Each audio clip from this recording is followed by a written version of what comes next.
Ça, c'est moi il y a un petit peu moins de 10 ans, quand je démarrais la sécurité informatique. Je venais de découvrir la cyber et le monde libre de Linux. Super à l'aise dans mon costume de pingouin et extrême fanboy de Arch Linux et de RootMe, autant dire qu'à l'époque, j'étais un sacré champion. Et ça, c'est les projets que je développais quand j'ai commencé la cyber.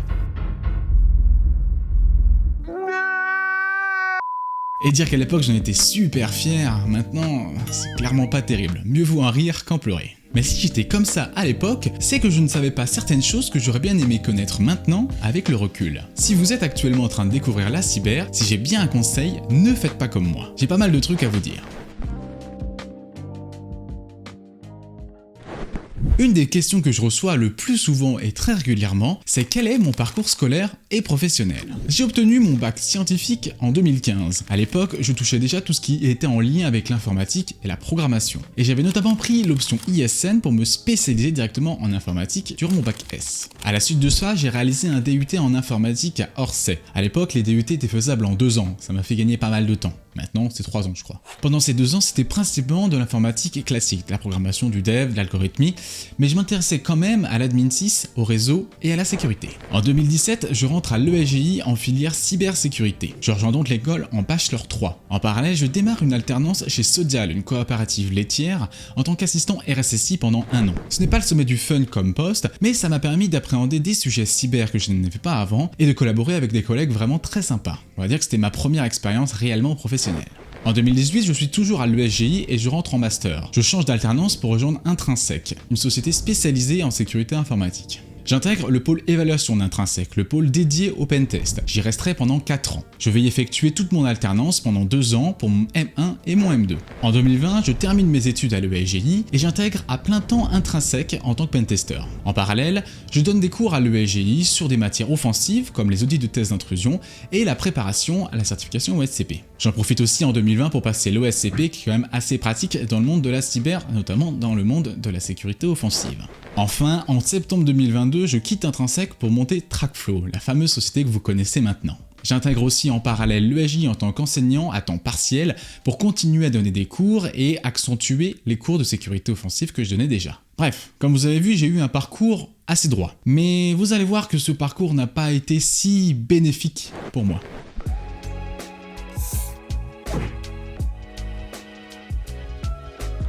Bien que mon parcours semble idéal pour travailler en cyber, j'ai commis plusieurs maladresses, voire plusieurs grosses erreurs. La première était sur le sujet de l'auto-formation. L'auto-formation est un sujet vital en cyber. Évidemment, vous avez besoin d'apprendre seul pour progresser davantage. Même si votre formation en cyber vous apporte des compétences, plus vous allez apprendre seul, plus vous allez progresser vite. Mais une grande question quand même quand on débute, c'est comment peut-on apprendre efficacement en autodidacte? C'est là que j'ai commis ma première erreur personnelle, c'est que j'ai très mal jaugé mon auto-formation. Évidemment, quand on pense en cyber et même à l'époque il y a 10 ans, on pense à Mr Robot, on pense au Wackik, on pense notamment à la sécurité offensive, on pense au pentest. Or, la sécurité informatique ne se résume pas au pentest, et absolument pas à la sécurité offensive, il n'y a pas que ça. Pourtant, je suis tombé dans ce piège tout bête, et c'est clairement ce que vous ne devez pas faire. Les premiers conseils que j'ai à vous donner si vous débutez en cyber, c'est notamment de comprendre les bases de l'informatique et les modes de fonctionnement d'un ordinateur. Pourquoi pas monter votre propre tour par exemple pour comprendre tous les composants d'ordinateur. Par la suite, je vous conseille d'aborder les notions d'algorithmie à travers du C et à travers de l'algorithmie pure, notamment à travers des petits jeux ludiques comme sur Codic Game, pour apprendre les boucles, les conditions et tous les éléments utiles en programmation. Ensuite, je vous propose d'apprendre le développement web pour appréhender toutes les techniques web de développement HTML, CSS, JavaScript pour développer des sites web. Vous pourrez après améliorer vos sites web avec de la dynamisation avec PHP en intégrant ce langage de programmation. En parallèle, vous pouvez aussi apprendre le réseau avec notamment l'académie Cisco qui est vraiment très bien. Pratiquez avec Packet Tracer,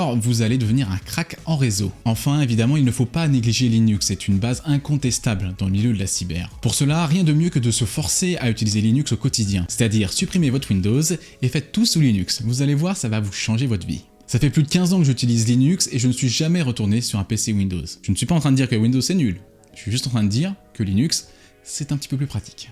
Bref, avec toutes ces compétences en Linux, vous allez pouvoir commencer à apprendre l'administration système. Et pourquoi pas aussi continuer à apprendre l'administration système sous Windows, vu que c'est utilisé sur presque 95% des entreprises dans le monde. Donc comme je disais, il faut apprendre Linux, mais il ne faut pas aussi négliger vos bases Windows. Et c'est que ensuite, après avoir étudié tous ces domaines, que vous pouvez vous lancer en cyber. Toutes ces bases sont vraiment importantes. Vous risquez d'être vraiment perdu comme moi je l'étais sur tous ces sujets si vous n'avez pas les bases. Le deuxième gros écueil que j'ai eu quand j'ai débuté la cyber, c'est l'effet tunnel.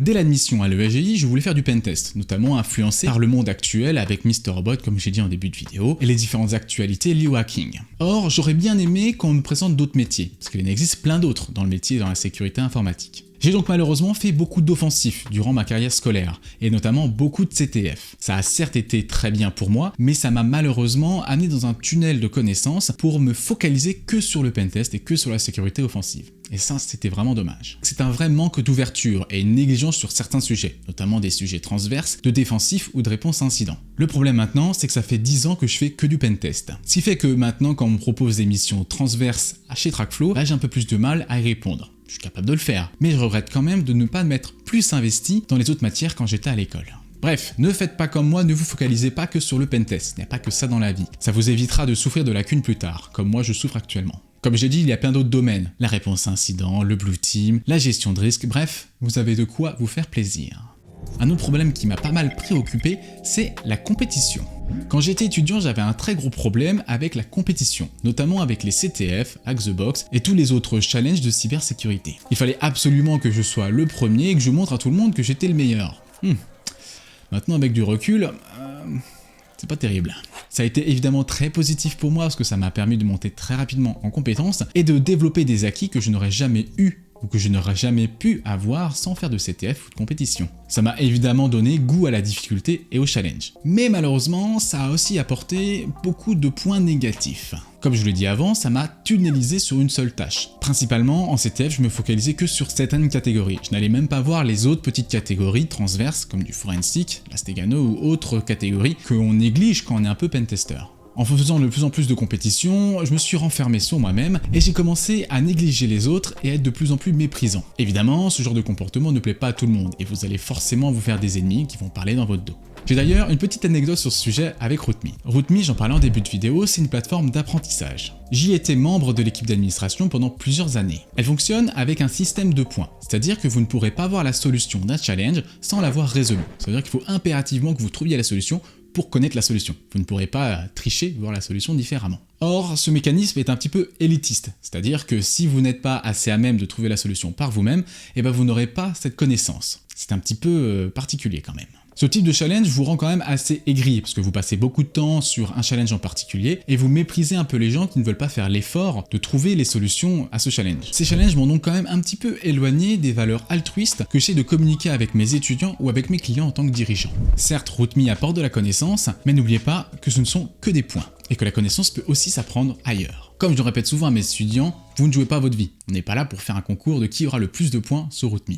L'apprentissage en cyber est un marathon, vous allez le faire tout au long de votre vie. Vous allez toujours apprendre de nouvelles choses, même moi je continue toujours à en apprendre, et j'ai encore beaucoup de choses à apprendre. Ce n'est pas une course de vitesse, c'est pas celui qui apprendra le plus de choses en un temps réduit qui sera le meilleur, très loin de là.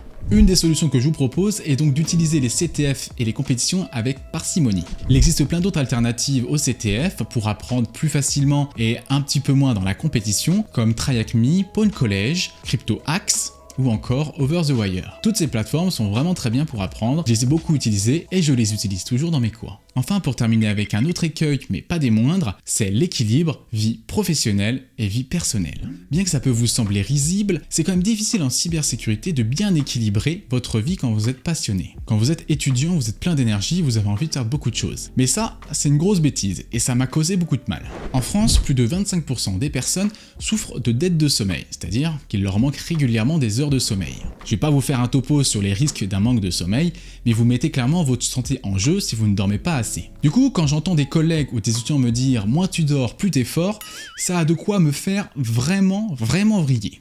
C'est pas une blague. Le sommeil est primordial pour la récupération et l'apprentissage. Si vous le négligez, vous allez droit dans le mur. Et je peux vous le dire que je l'ai vécu. Profitez de vos week-ends, faites du sport, ça c'est super important pour vous changer l'esprit, et faites des pauses régulièrement. Savoir décrocher de l'écran, c'est aussi savoir mieux reprendre après. Et ça, j'aurais bien aimé qu'on me le dise plus tôt quand j'étais étudiant. Bref, que faut-il retenir de cette vidéo? Eh bien, il n'existe pas de guide ultime pour apprendre le hacking en 2024. Désolé de vous l'apprendre. L'apprentissage du hacking ne se fait pas en un jour et se fait sur toute votre vie. C'est-à-dire que si vous démarrez maintenant, vous allez continuer d'apprendre des choses tout au long de votre vie scolaire et de votre vie professionnelle. Ça nécessite des compétences transverses et pas forcément que des compétences en informatique. Vous allez évidemment avoir besoin de compétences en communication et en management pour bien gérer votre vie professionnelle. Il faut aussi apprendre à jongler entre les plateformes certifiantes. Ne faites pas toujours la même plateforme, diversifiez vos compétences. Aussi, évitez les formations un peu bancales en cyber et préférez des écoles un peu plus implantées, qui ont vraiment un cursus reconnu et qui vont vous permettre d'être plus épanoui à la fin de votre cursus et plus épanoui durant votre cursus. Comme je l'ai dit beaucoup dans la vidéo, ouvrez-vous aux autres domaines, pas que au pentest. La sécurité informatique ne se résume pas qu'à la sécurité offensive. Enfin, je vais terminer par vous dire de prendre soin des autres et prendre soin de votre santé. C'est grâce aux autres que vous allez apprendre et que vous allez progresser. Ne les méprisez pas comme j'ai pu le faire à plusieurs reprises, par écrit ou par oral. C'est clairement une mauvaise idée. Pensez à votre santé, votre corps vous le remerciera plus tard. Si cette vidéo vous a plu, n'hésitez pas à vous abonner, à liker la vidéo et à la partager sur vos réseaux sociaux favoris. On se retrouve à la prochaine, ciao, c'était Thibaut.